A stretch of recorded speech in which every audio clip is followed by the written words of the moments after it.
চট্টগ্রামের প্রথম পূর্ণাঙ্গ ডিজিটাল স্কুল সাউথ এশিয়ান স্কুলত যথাযোগ্য মর্যাদায় ঈদে মিলাদুন্নবী উপলক্ষে দোয়া মাহফিল ও পুরস্কার বিতরণী অনুষ্ঠান অনুষ্ঠিত হইয়ে।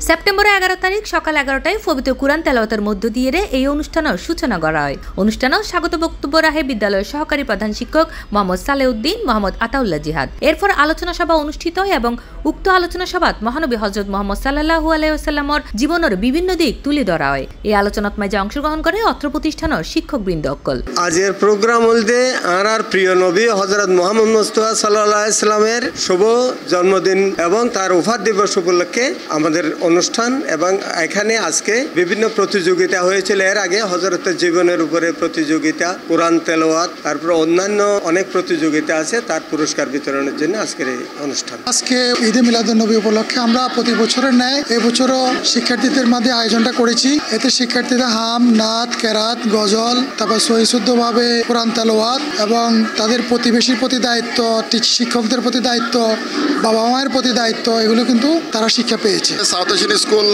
প্রতি বছর এই বিভিন্ন কো-কারিকুলার অ্যাক্টিভিটি আয়োজন করে। এর মধ্যে আমরা জাতীয় দিবস মিলাদুন্নবী উপলক্ষে আজ হাম, নাত, কেরাত, আজান প্রতিযোগিতা আয়োজন করছি। তারা এই প্রতিযোগিতার মাধ্যমে নতুন নতুন তথ্য জানে এবং আরা রসুল সম্পর্কে জানে। চট্টগ্রামের প্রথম পূর্ণাঙ্গ সাউথ এশিয়ান স্কুল কর্তৃক আমরা বছরের বিভিন্ন সময়ে বিভিন্ন উৎসব উপলক্ষে আমাদের বিভিন্ন ধরনের আয়োজন থাকে এবং সেখানে আমাদের শিক্ষার্থীদের অংশগ্রহণটা বাধ্যতামূলক থাকে। বক্তৃতা, হামনাতর মধ্য দিয়ে আবেগঘন পরিবেশ সৃষ্টি করে তোলে বিদ্যালয়ের শিক্ষক শিক্ষিকা এবং শিক্ষার্থীবৃন্দ।